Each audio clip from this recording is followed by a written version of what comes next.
Well, hello everybody, and welcome to that album. And hello to Dr. Five Notes, Jim Woolfe, first time as co-host on this. Oh, you know what, Adam? I'm looking forward to this. I remember the very first time you guys broadcast. I can't remember the album, unfortunately. I'm a bit old, but it was Fleetwood Mac. It was Fleetwood Mac Rumours was the first time. Yeah. Lovely album, and it's always been on my bucket list. It's a bit like Desert Island Discs, isn't it? You know, it's the Desert Island Discs of Linky. If you get on this show, you've made it. Well, I'd like to think so. I'm just thrilled that I can ride on the coattails of everyone that comes on board. Actually, it's fantastic, absolutely fantastic. Hi, Thea. Yeah, it's been an interesting week. It's been because clearly, you know, I am like Peter said, being of a certain age. This was pivotal in my kind of musical development, and it was nice to get in at the very start of this kind of movement. So thank you for suggesting this album, because as always it's been interesting to immerse myself in a week of something that I wouldn't normally listen to. So why did you choose this album? That's a very good question. When you first invited me, I had a list, as you know, we had a chat. I had a list of albums, and it was really strange. I'm doing this my LPs for the Loft thing, which I'm doing on Linky. And I went out, and basically I'm just going out my loft randomly, just grabbing a load of albums, then coming down and choosing one. And Replicas was one of the first ones I grabbed hold of, with no intention. And it's strange because I hadn't heard it for a while. And then of course, you know, as part of it, I listened to it.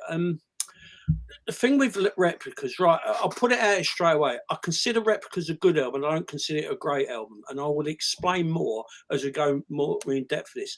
But I think it holds its place in the history of popular music for one simple reason. It's the thing that ushered in synth pop. This is the thing that changed the game, because for people as old as me will remember the Gary Newman Top of the Pops performance with the iconic track Our Friends Electric. Yeah. Now it was, I put that on in the same bit, if you like, as the Bowie Ziggy Stardust performance, Starman. There are times Top of the Pops now, it's a shame that it's gone, because the kids of today they've missed out on that experience. But it was one of those programs where it could actually set a genre. It could set in stone a new movement. It happened with Bowie and glam rock, and it happened again with Newman. And I can remember watching the performance for the first time, because I was sort of coming out of Top of the Pops then. I was getting married. I've been married a year, actually, second year of marriage, when it's reminded me of that. I was coming out of it. I was still watching it a bit, you know. And I can remember the performance coming on. And now I've got a love of electric music, Adam, as you know. I mean, I compose it. I spend all my time making it. It's always been in my blood. My love is, I mean, it's a horrible name to call it, but Krautrock, which is the German movement, Neu, Tangerine Dream, Kraftwerk, all of that. That's sort of where my roots are. That's where my love of synthesizers really started. And what I found fascinating with Newman, because a bit like the Donna Summer track, I Feel Love, it was the music that I loved, and it's been taken into a completely different context, more of a popular music context. And I really, really like that. And that was the thing that hooked me into Replicas. And yeah, so it seemed a good choice for me, being a sort of pretend electronic musician, if you like. But yeah. you know, it just seemed the right choice to bring onto the show. So yeah, there you go. Yeah, no, and I'm glad you did. So this was 1979. I remember it well. So what was going on at the time? Well, Yorkshire Ripper was all over the news. Margaret Thatcher took over as the leader of the Tory party. Lorry drivers went on strike, causing food and heating oil shortages. The Winter of Discontent, Welsh devolution referendum, Jubilee line in London opened. Sebco set a world record for the mile. Moonraker was released, as was Alien, Hanover Street, Life of Brian, and Quadrophenia. So Hitchhiker's Guide to the Galaxy was published. Viz was published. But what a year for music! What a year for music! Off the Wall, London Calling, We Are Family, Highway to Hell, The Wall, Tusk, Regatta de Blanc, The Long Run, Eagles, Prince, In Through the Outdoor, Led Zeppelin, Van Halen 2, Discovery, Knock on Wood, and albums by Thin Lizzy, Madness, Isaac Hayes, Lowell George, The Jam, Kiss, The Cure, Neil Young. I mean, it's like an A to Z of the best albums from your record collection, isn't it? It was incredible. And of course, the interesting thing is we were just coming. Oh, by the way, Ryan, great shout. Cluster, awesome band. Awesome. Particularly some of their really experimental stuff. So I had to get that one in. So, the interesting thing as well, we were coming off the back end of punk. So punk had, punk just went doof like that. And it burnt very brightly and very fiercely. But of course, then we were moving into post-punk and it's becoming much more experimental, which is a genre of music that I absolutely adore. So of course we were in that with music, with popular music, if you like. We were in that change, that state of flux that it gets, doesn't it, from time to time. So of course, and the other interesting thing about this are two really good things to note with this. The first thing is Gary Newman. Now Gary Newman came from the punk. He came from the punk background.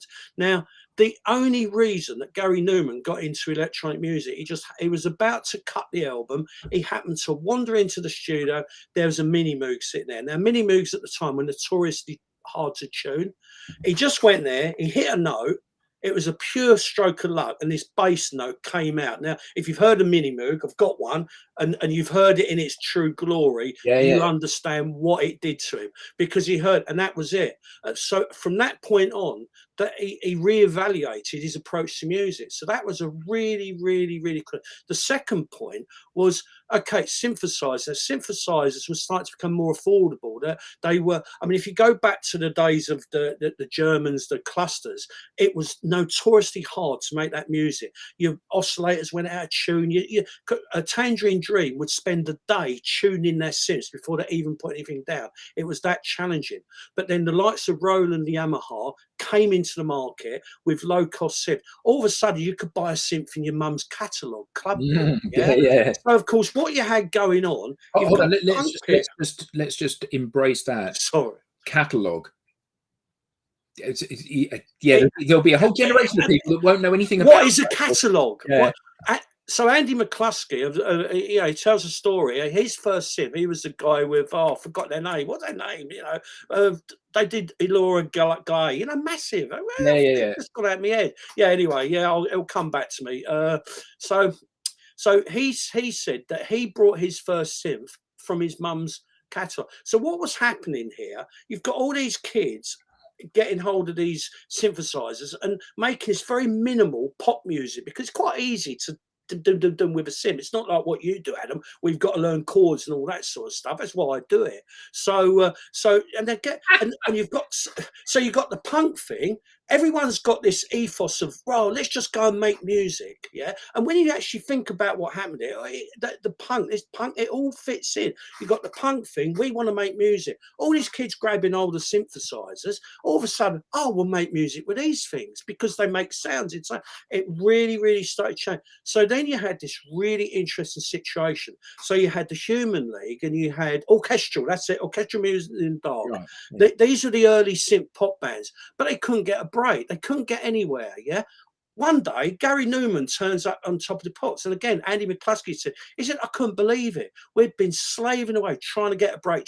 All of a sudden, this unknown kid turns up looking like an alien, and the next thing, our music, which is what he referred it to, is #1 in the charts. And there you go, and it all went from there, really. Well, so I've obviously done some reading up on this, and it, some of the stuff is more hidden than maybe other more mainstream bands.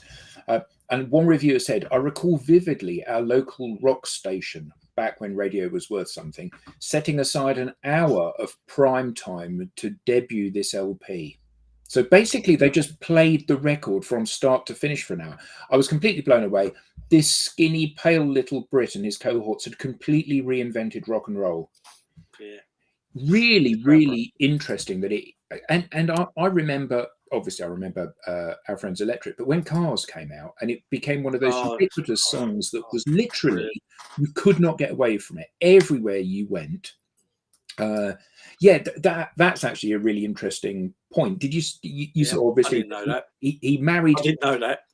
When he was on the down in his career, before kind of retro became fashionable again, kind of just before 2000, he did this little gig, and one of the people in his fan club came up to him and started chatting. Anyway, he subsequently married her, but Sire said apparently she's ill at the moment. So we all need to send her our good wishes. So yeah, I'm sorry to hear that. But yeah, he married one of his fans. But yeah, interesting time, interesting band. Should we have a little bit of music? Yeah, let's do it. So we'll kick off with the first one. Me, I Disconnect From You. Interesting song, this. And actually my notes here against the songs often kind of link back to generic songs. All of his songs are about loneliness and alienation, aren't they? Yeah. You know, very much so. About his struggling childhood, not having any friends and all of this. I mean, clearly it's different now. I said to my daughter, Gary Newman made so much money from Cars as a single track. Do you know what he collects? I collect guitars. Do you know what he collects? Aeroplanes. Yeah, crazy. It's crazy. Yeah, nice. Connects vintage aeroplanes, as you would. Anyway, as you would. Yeah. So this first track was covered by Grace Jones, amongst others. Yeah. In her re-released deluxe version of Nightclubbing, which, yeah. I mean, Nightclubbing, the original album, one of my favourite albums. I mean, I just love Grace Jones. It's brilliant. Actually, arguably, I think her cover is better than the original, but that's another story. Anyway, here we go. Me, I Disconnect From You.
Do you know what I always find amazing about these shows is that I've spent literally every spare moment for the last week listening to this album, and I hear stuff in the show that I've not heard before because I'm in a different kind of zone. Yeah.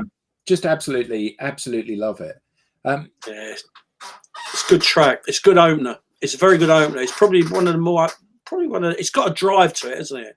It's got a drive to it. I mean, it's very sort of. It's sort of, I'm not sure if it's the Motorlink beat. The Motorlink beat was something that was developed by a band called Neu, where a lot of the German bands based their rhythm, and it might have. I'm not, it's a very simple 4/4 beat.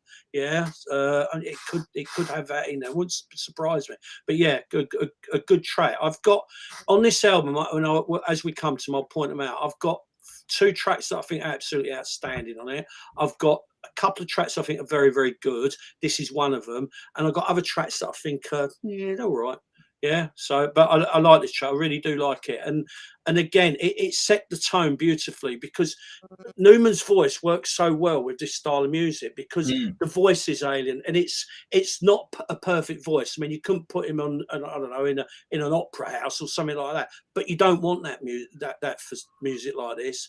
It's his voice is almost artificial because the music's almost artificial, and that's the theme running through the whole album because it's about, you know, clones and dystopian future. This is based apparently on a book. He was writing a book at the time, and there were characters in the book, the Matchmen, and this album is sort of based on that narrative. So, yeah, really interesting. I mean, and I think that one of the things that is always fascinating is that you dig down into these things, and I always thought Gary Newman was rather one-dimensional as an individual. You know, a particular type of music hasn't really moved on, and you know, I think that when you think about things like that, you tend to go into this wormhole of thinking, actually, well, he's not got that much talent and whatever. But one of the things that's absolutely amazing is that every time he released a single, he put a different song on the back that wasn't on any of the albums because he had so much material. Yeah, which is just like, oh my God, that's just amazing, isn't it? Absolutely amazing. Prolific songwriter, really is. Did you? I don't suppose you've heard any of his earlier stuff, have you? No, I literally. I mean, on this, I haven't even listened to Cars this week. How about that, eh? That's amazing. I mean, Cars is my favourite Newman track, and I like a lot of the older stuff. I mean, the early stuff. I mean, his punk stuff. I mean, the jump from that to this. I mean, it's astonishing. I mean, as a post-punk. I mean, he weren't even in the game. To be honest with you, he was not. You know, he didn't stand out. I mean, not. And he would have, if he'd have stayed, in my opinion, if he'd have stayed in that genre of music, guitar, bass, punk, we'd have never really have heard of Gary Newman. But this suited him. It suited his persona, and of course the image that he crafted. You know, that sort of, you know, I don't know, futuristic matchman image. You can absolutely see the Kraftwerk influence. That standing very very well turned out, very almost like an illustration of himself. Perfectly coiffeured hair, perfect makeup, perfectly pressed suit, just looking very slick, like an 80s advertising executive almost. Yeah. Or a clone of one. Or a clone of one.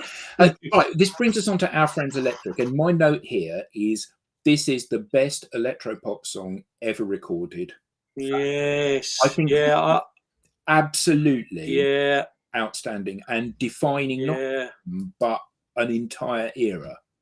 What a track to bring it in, eh? To bring that era of electropop in. You know, and so many came from that. You know, Vince Clarke, Yazoo, Depeche Mode. I mean, I could go on all night with the bands that came from the electro-pop era. But what a track to bring it in. I mean, what a statement! What a statement to make. Yeah. Now, for those of you that are interested in starting to get into this, there is a fantastic version of Our Friends Electric on YouTube that was recorded live at the Brixton Academy. With guitar, bass, drums, so a proper band, obviously synth as well, but it's not a synth-led track. And it is just, when you listen to it, you'll just sit there gobsmacked. Absolutely outstanding. And, you know, I think one of the nice things about that is that he's not left his roots behind. So he's not kind of completely, well, he's completely reworked it, but he hasn't changed any of the mood of the song. So it still feels like that electro pop thing. So here we go. Our Friends Electric. Let's do it.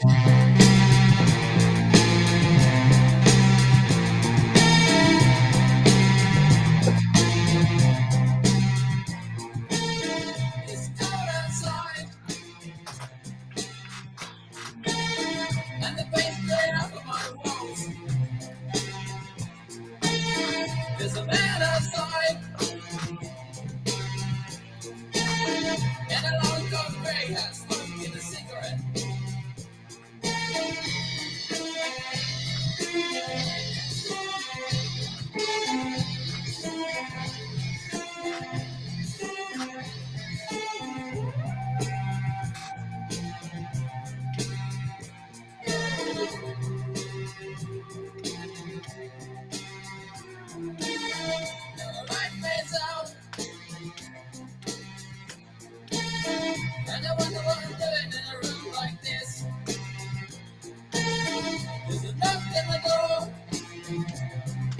I think what's really interesting about this, so I just googled it because I couldn't remember who the famous cover was, and obviously it's the Sugar Babes, where they opened the track with this, and I thought this is so iconic that it's been repurposed for other songs, and they haven't even tried to change it. They've just basically played the opening of this music as backing, and there are so many covers of this. I mean, it's just amazing, isn't it? Yeah, Groove Armada, absolutely. Republica, you know, just all sorts of people have covered this.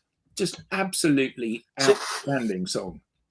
See what it's got. It's got this right to create a really classic synth pop song. It needs this one thing. It needs the iconic synth line, and that's made up of two things. First of all, the sound that's been crafted, and secondly, what the actual line is. Now, the brilliance about this, it comes right at the end. So, da, da, da, da, da, that's the thing. That's the hook. Da, da. Now, that is so simple, but believe you me, when you spend hours trying to craft hooks on a synthesizer, actually, you understand how genius that actually is. Because the thing is with it, it would be so tempting with something like that to elaborate it a bit, to make it a bit more fancy. Oh, that's a bit simple. Let's put a bit of this. Let's put that. I do it all the time.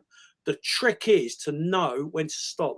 A very good producer friend of mine said to me, he said, the trick in music, you've got to know when to stop. Two things: know when to put your space in, and know when to stop. Know when to not to overlap. And the thing is with that track, and again, it's the use of space. It's the use of time.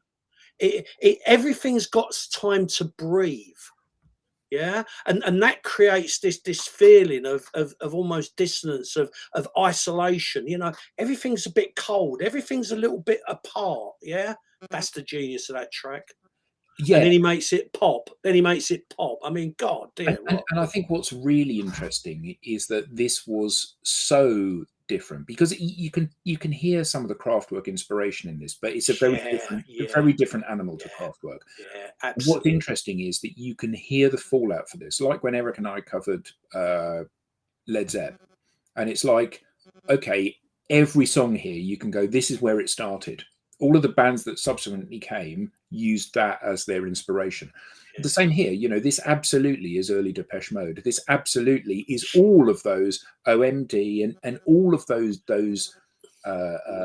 new romantic synth-based bands. All of them came from this, didn't they? Absolutely. And some of the shouts in the comments, someone mentioned Nine Inch Nails.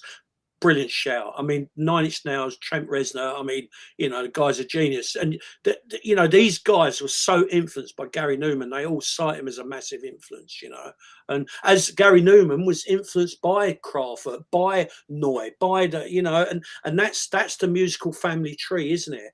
You know, and the same with Zeppelin, who were influenced by the early blues guys. And the wonderful thing for me is always with popular music, you know, as it evolves and you see the roots and where it's come from and how it's been, you know. So yeah, great stuff, mate. So track 3, The Matchman. So this I found really weird at the opening. Because it starts like a piece of 50s rock and roll, and then it morphs into. Do you know what song it is? Yeah. So it's yeah. So I played because I was going through it and I listened to it and I thought, I'm not sure actually. I know that. So I'll play the very opening and then we'll see if anyone in the audience can get who this is. So there's a bit of rock and roll at the start, and right. So what's that? And you'll kick yourself. I'm not sure. I know, you know. Yeah, you do. You absolutely do. It is Actually, I shall quickly go to it and play it, because you'll go, oh my God, it's even in the same key. Wait, here we go. Oh my good grief. T-Rex. T-Rex. It's Which, exactly the same, which came out and that 6 years earlier. and that would make perfect sense, because T-Rex would have definitely influenced Newman. Definitely, without a shadow of a doubt, because he would have been at that age and that era. I mean, Mark Bolan influenced so many people, you know, oh, I want to be a rock star sort of thing, you know. Yeah. It's just amazing. And you know, every now and again you see that. Well, in Never the same pick way, that up. you know, where like with the bands that have come subsequently, where they've seen something and they've gone, right, I'm going to start with that, and then I'm going to go in a different kind of direction, which clearly he does here. It's an interesting. Yeah, sorry, go on. It's interesting. I was just going to say, it's an interesting track. It's got a completely different musical feel to it. It's almost got like a swingy feel to it, hasn't it? Do you think? Yeah. It's got oddly it's very odd. un-Newman-like, isn't it? It's odd. It's an odd track. Yeah.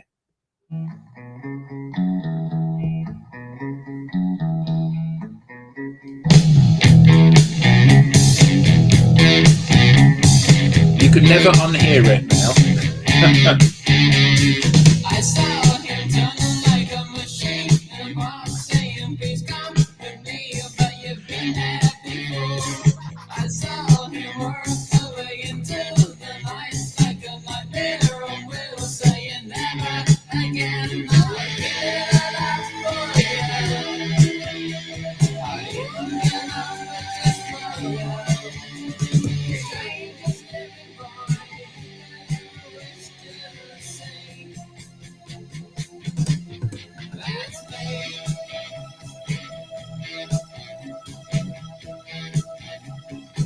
I feel like I should have put a black suit on for this, really.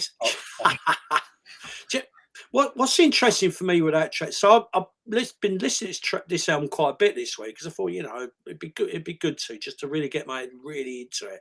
Now, this is one of the tracks that you know, I had a few tracks in this album that every track's okay. Yeah, every track. There's not a track that I don't like on there. Yeah. But because there are, to me, 3 outstanding tracks, the rest of them are good.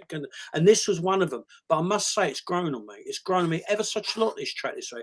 And as I've listened to it more deeply, I've realised that with this now, Newman's background, and he's still at heart a guitarist, yeah, and he'll never lose that, yeah.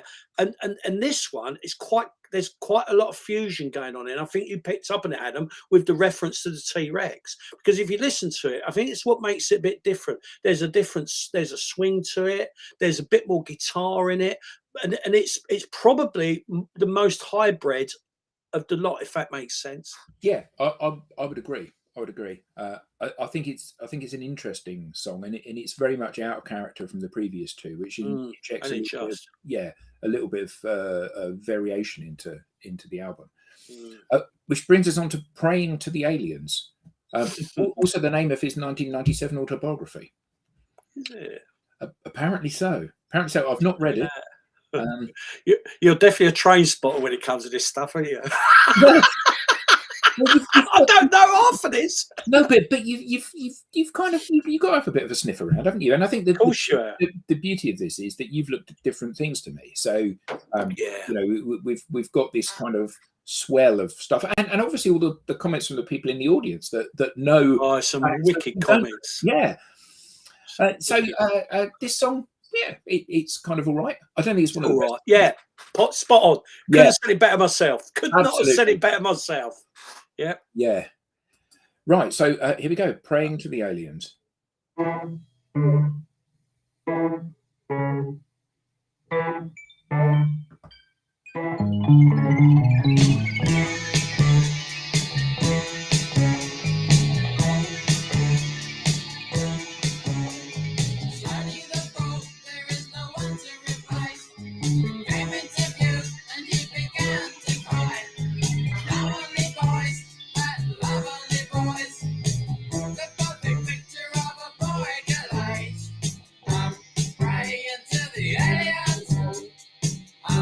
praying to the aliens.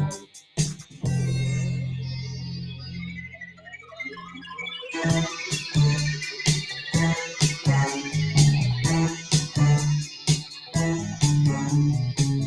up a coat, and he could be anyone. A random object, do you ever think of women? They broke him down into a ton of weight, living somewhere between dead and dying. I'm praying to the aliens. I'm praying to the aliens. Yeah, so Yeah. typical Newman. It's all right. I mean, you know, if I pulled that apart, to me, it's one of the weaker tracks.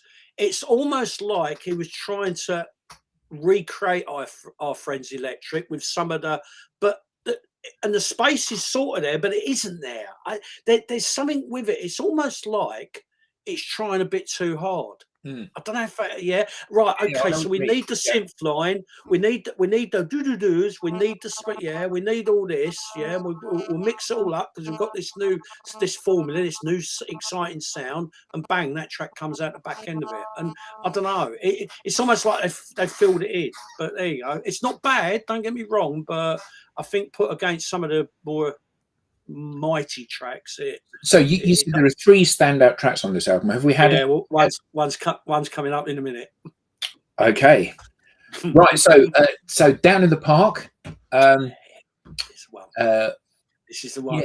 So my notes say lyrically, the song crystallized the dystopian science fiction concept that was the basis for this album, heavily influenced by such writers as J.G. Ballard and Philip Dick. It tells the story of a futuristic park in which matchmen, androids with human skin, the Terminator style, and machines rape and kill human beings to entertain spectators who, along with their numerically named robot friends, down in the park with a friend called Five, view the carnage from a nearby restaurant.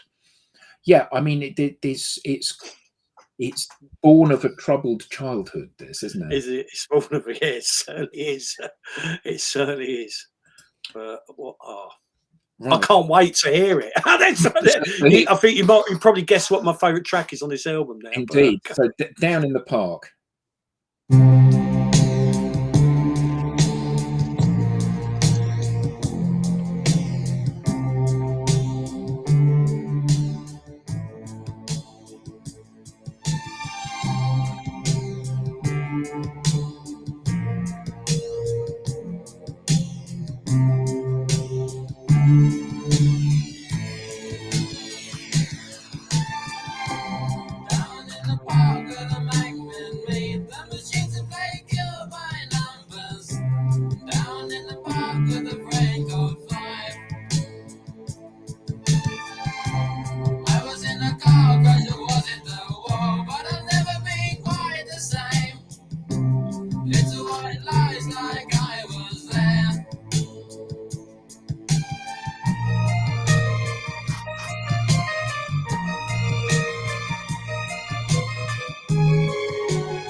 Some lovely key changes going on. It's just gorgeous. I mean, to me, that is one of the great electronic tracks. Now, what I love about it, I was trying to break apart for this show.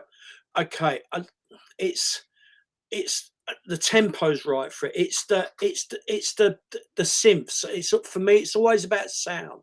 You know, I'm not like you, Adam. I can't play guitar, but I try and play sound. And that synth sound. That it's dark.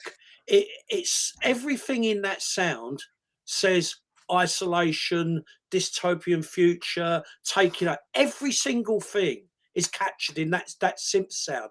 And the way it's mixed, you know, it's back a little bit. Again, the space is there, the tempo's down. I think that track's outstanding. And I've made a comment at the start where I consider this to be a good album, not a great album. And whenever I listen to this album, I'm always left after that track thinking, if only, because I think Gary Newman was close to creating a really, you know, the great albums like Dark Side of the Moon, the real outstanding LPs that we all know and love, yeah. And they raised the bar to something that is hard to put your finger on. Yeah. And I think he was really close with this, but it weren't quite there. But this track to me is a glimpse. You know, Friends Electric is brilliant, but to me this track was a glimpse. And yeah, I mean, it's a stunning track. I think it's absolutely stunning. Yeah, I That's mean, why I get up in the morning and turn that rubbish on to try and make music like that. on the in my notes, someone has said the piece was typical of Newman's themes at the time, both embracing and fearing technology. It does make you wonder what he thinks about the modern world, doesn't it? Because he was ahead of his time, you know, with this whole Android and artificial intelligence stuff that he was writing about, long before it was kind of, well, in the days when it was science fiction rather than actually going on. Interestingly, this has been covered by Marilyn Manson, Foo Fighters, and DJ Hell. Yeah, Manson tracks version. I've heard that. It's not bad, actually. It's not bad. I mean, it's the sort of track that, I mean, if you, as long as you've got the right mindset for it, it'd be hard to ruin it, wouldn't it, really? But then you could do. I mean, I'm sure I could if I tried. Yeah, I bet I could. I wouldn't even attempt to. But yeah, wonderful track. Wonderful piece of music. So, Are You In My Vision? One review said, my favourite lines have always been, the wreckage of a hero lies broken in the corner and everyone pretends they like to live that way. Which is kind of quite deep, isn't it? Great line. It's a great line. Yeah. So he's a good lyricist. He's a very good writer, actually, Gary Newman. It's the thing that is often overlooked with him, I think. But he's have good. a lovely weekend, you too. So here we go. You Were In My Vision.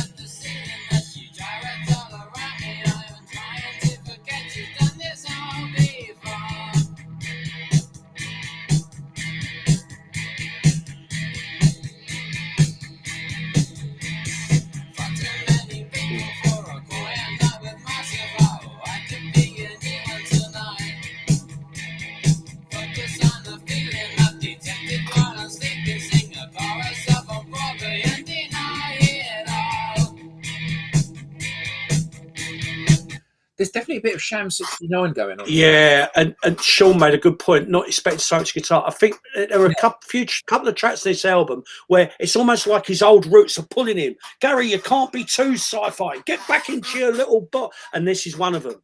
Yeah, I need a guitar riff because that's what I do, isn't it? You know? Yeah. So a good song. It's not bad. It's not bad. Like I said, there's no weak songs in this album, but you know. So Replicas. What do we think of this? Yeah, I don't mind the Replicas. Quite like it. It's got the if it's there's something in this. We'll play a track and then it's saying it's actually quite like it's one of me. Yeah, it's.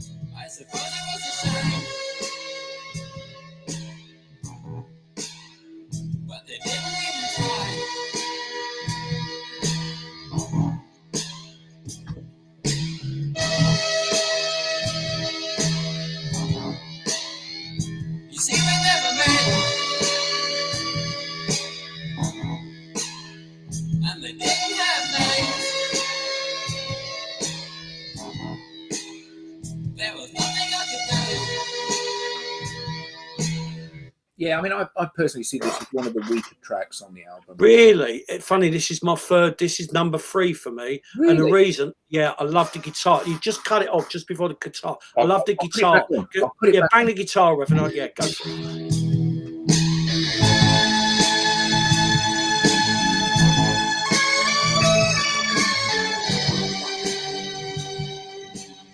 I like that's you'd probably notice that's some sort of Eastern scale or something. I don't know, but I mean, I'm not. I'm all right with theory, but I'm not brilliant. But I just like that riff on it, and because of that, I really love the track. Yeah, it's just yes. Yeah. Which brings us on to It Must Have Been Years. I like the lyrics. I've had this in my head. Oh, it's funny. I've Radio been playing it. plays White I Christmas. can't get it out of my It's been doing head. that for years. It's mad. I just cannot get Yeah. this out of my head. It's not one of my favourite tracks, but it's the one that keeps singing it.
Yeah, I mean, it's a proper rocky track, this one. Absolutely. Adam made a good point, Adam Broadway, about Gary Newman adding more guitars to recent performances, which he has done. I mean, but again, something that's surprised me coming back to this album, how much guitar there actually is on this. And I think because particularly when I first fell in love with it in the early days, I'd have been fixated on the synths and I'd have been fixated on all of that. Yeah.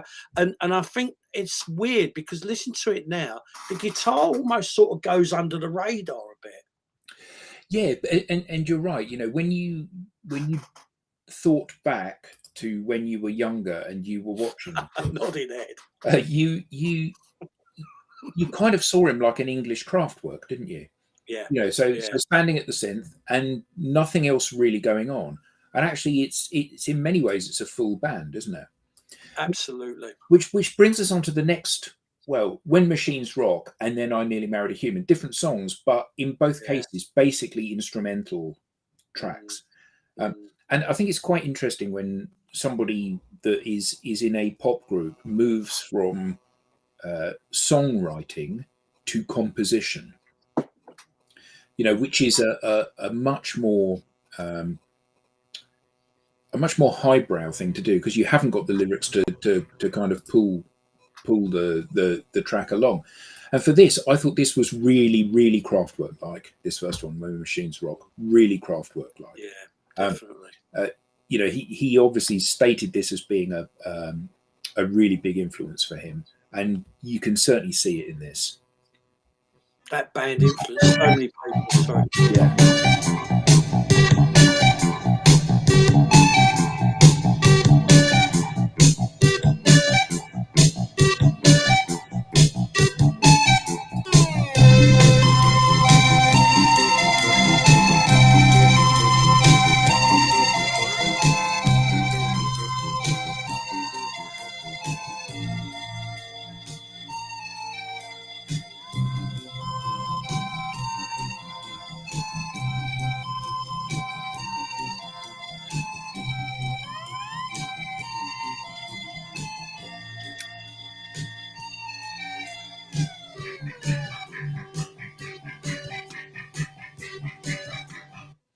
Yeah. So, right, the digress. Now, so a lot of artists have cited this album and Newman as being influenced, and of course, as we touched on earlier, the synth pop thing started to explode. Now there's a band that came from Japan called Yellow Magic Orchestra. May or may not have heard of them. Yeah. No. Now, if you go and listen to some of their stuff, they became quite a respected band and really synth poppy. Now you listen to some of their stuff and you listen to that track we've just heard, and then you'll see where Yellow that is almost a template for most of Yellow Magic Orchestra's music. It really is. That's sort of what I call that almost sort of plinky plonky teeny sort of synth thing, the high sort of that sort of thing. Yeah. So yeah.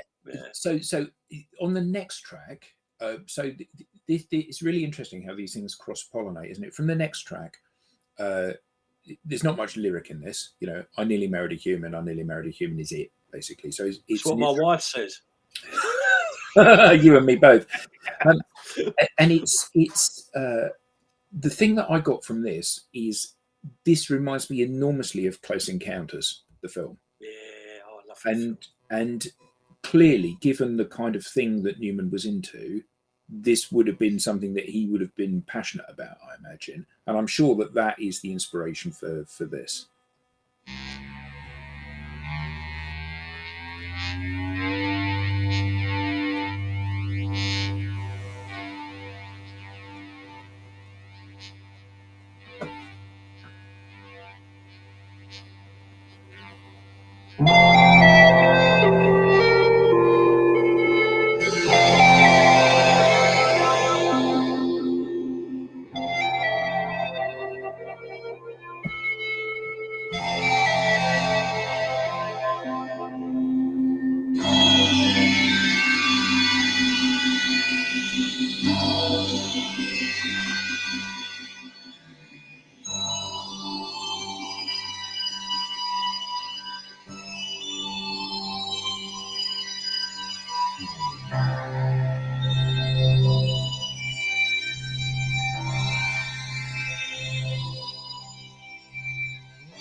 So just lovely ambient. It's wonderful, wonderful track. That it's a nice track because that actually it's the final track in the album, isn't it? Well, the original album. It's the final track. I mean, I think they've had lots of re-releases. I mean, when I checked it out, the first one I landed on had loads more tracks on it.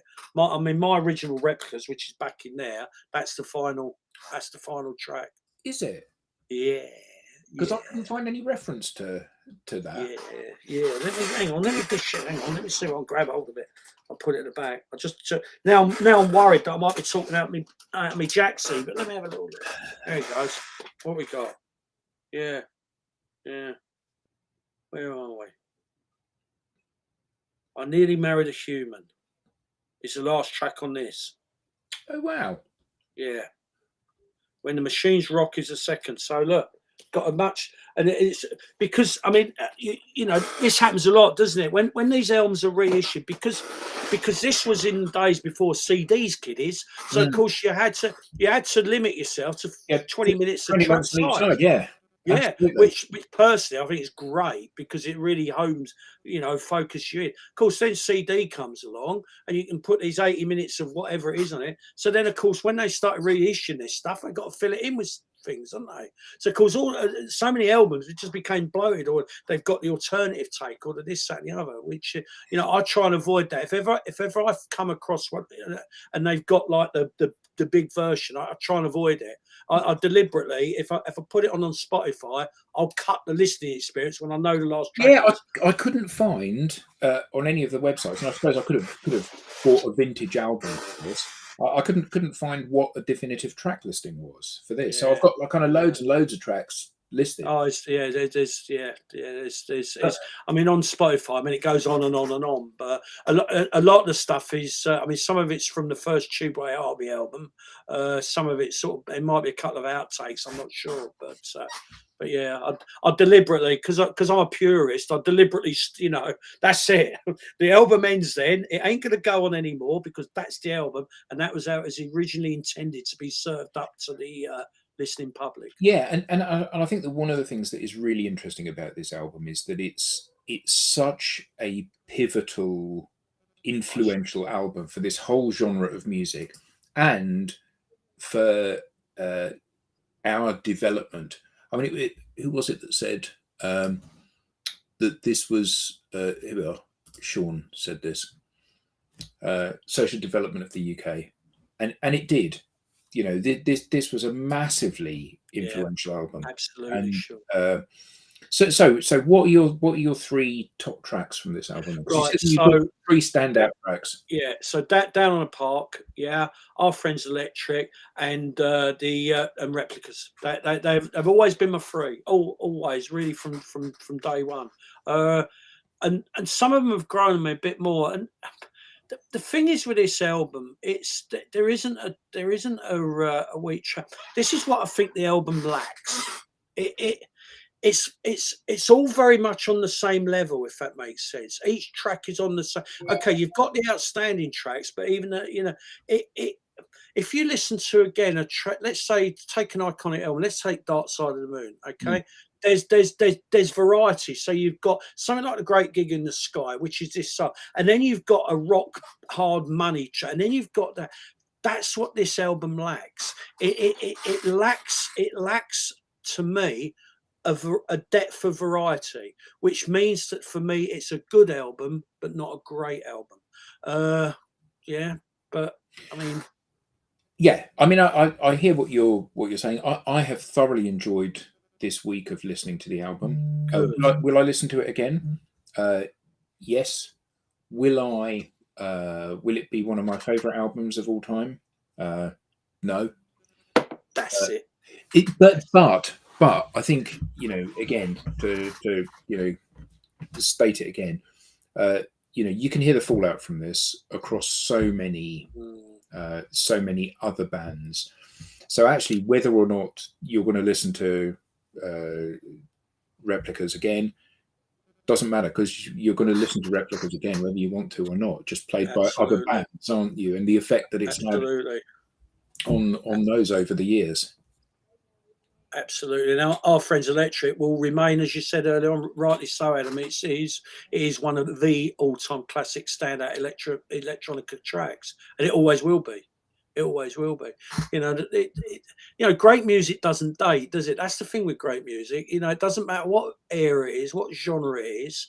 You know, I mean, I can go back and listen to some soul, you know, some Elvis and rock and roll. I mean, it's still fantastic.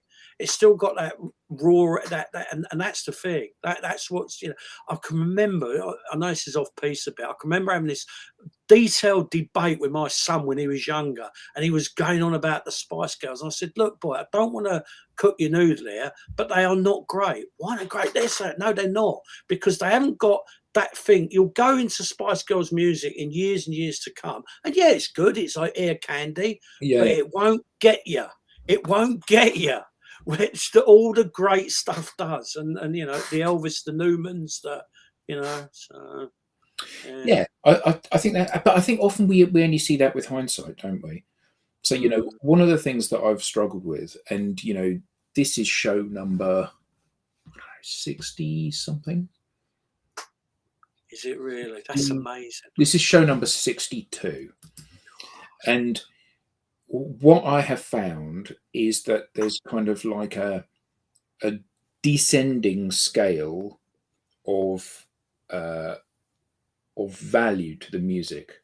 You know, starting from the earlier stuff, you know, the Fleetwood Macs and the Dark Side of the Moons and stuff like that, sloping down to Wet Leg.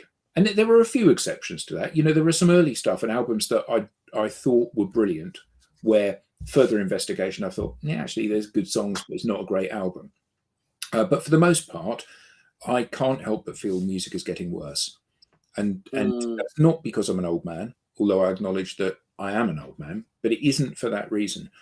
It's because many of these bands are not going through their apprenticeship. Yeah. You know, they're not they're seeking the easy route, you know, and musicianship is in many instances, or performance skills are in many instances missing. You know, auto-tune shouldn't be a thing, for example. And the reason that it shouldn't be a thing is that a prerequisite of singing is that you sing in tune. Yeah. You know, if you're going to stand up and grasp a guitar and lead a band, then you need to be able to play the guitar. And you know, there are exceptions. The Sex Pistols couldn't sing or play instruments particularly. Had a raw power, didn't they? Yeah, You know? they did. But generally speaking, bands like the Clash of a similar era, you know, they were all great musicians. Yeah, definitely. And I think that you know, one of the challenges that we have is that the vast majority of stuff that's being produced at the moment is plastic pop. That's what's sitting in the mainstream. You know, it's produced by Psycho and all of the big brands, and the exceptions to that rule are kind of annexed into small independent labels, aren't they? See, it's really weird. I mean, in my, you know, in my scene, my field, the electronic scene, I mean, I'd say it's probably never been better, but it's not in the mainstream. See what's, and I think this could be happening in a lot of areas now. The thing is with the music industry now, because of streaming, because of this, you know, because of that, you know, the record companies, they're businesses, aren't they? So they've tuned their business models. They've always been doing it. They've taken away. I mean, years ago, some of the bands that from the 60s and 70s, they wouldn't get studio time now. They would not get studio time full on. So that's been lost in my field, because it's moved so much out of the studio now. You know, some nutter like me can go and spend a bit of money and almost have his own studio, and we don't have to serve a record company or an A&R guy. So of course I can create music from an experimental standpoint, from a where I need to be standpoint. And I think, taking your point, Adam, that's what's missing in a lot of rock music, because back in the day, the bands like the Who and Zeppelin and stuff like that, they did it from the heart. It was the music they wanted to make. Commercial success, of course, they wanted to be rock stars, but that wasn't why they did it. Whereas I think now it's like, okay, if you want to get a record deal, you know, A&R man, right, this is what we want you to do. Dum dum. It's a bit like Heinz baked beans, isn't it? Really. You know what I mean? So in answer to Andrew's question, for me, 60 albums covered. The most amazing one was the very first one. Was Rumours, Fleetwood Mac, because it's an album that I thought I knew and realised I didn't know at all, and it's the only Fleetwood Mac, the only band that rivals the Beatles for ability to write songs. You know, 3 powerhouse songwriters within Fleetwood Mac. Obviously, one's recently died, but 3 powerhouse songwriters, very different in style, very different in kind of motivation for writing stuff, and an incredibly together, tight band. Not as tight as the Beatles. You know, they played 1 year at the height of their fame, well, on the steepest rise of their fame. The Beatles played 1,500 concerts in 1 year. Absolutely. You know, I'm watching the comments. Ryan's made some really good comments. Self-producing artist, hard to find. He's so right. You're really right with that, Ryan. If you dig below the surface, there is some really good ground-breaking stuff, you know. But you have to do your digging. You really do.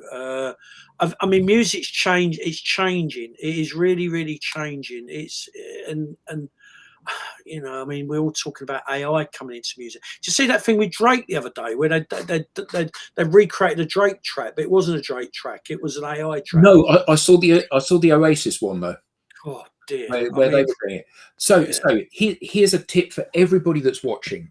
There's a guy on Instagram, Ryan, goes by the name of Midnight Ryan, and he's well worth a follow. He's a massive record collector. And he often gets interviewed and on Record Collector magazines. And every single day he does 1 or 2 albums where he does the album, and then he does a little snippet of it, and then a little bit of info about the album as well. That's cool. And the nice thing about it is that all of his music is like 60s, 70s funk, soul, psych, bit of rock, but it's all the kind of stuff that is not the stuff you can get on Apple Music, or well, sometimes you can't get it on Apple. So what it is not mainstream stuff. And I've recently got into this guy and his music, and it's just wonderful. It's a wonderful education. You And- just showed there. You showed Split, Groundhogs. God, I remember the Groundhogs back in the day. God, they were Yeah. a band. Tony McPhee. Want to be Hendrix. Everyone wanted to be Hendrix back in the day. yeah, and still do. Yeah, yeah. absolutely. First hill and downhill from there. Yeah. Yeah. So, Jim, thank you so much. Pleasure, Adam. Thank you for bringing that album. Absolutely Pleasure. brilliant. Thoroughly enjoyed it. Thank you to everybody in the audience. Yeah, thanks everyone. Great comments, by the way. Some Yeah, really great absolutely. comments. So I hope you will come back again, Dr. Five Notes. I would love to. We'll do another Yeah, album. I would love to. I would love to. Next week, I'm doing Unplugged with, I forget who I'm doing it with. Yes, Yayan. So I'm doing Unplugged with Yayan by Eric Clapton, one of the best-selling albums of all time, the best-selling acoustic album of all time, and the most surprising best-selling album of all time. It's like in the top 20 albums in terms of sales. Has it got that Layla version on it? That sort of swingy. Yeah. I prefer that to the original. Yeah. So that'll be an interesting conversation to have. So until next time, thank you all. Bye everyone. Thanks for tuning in.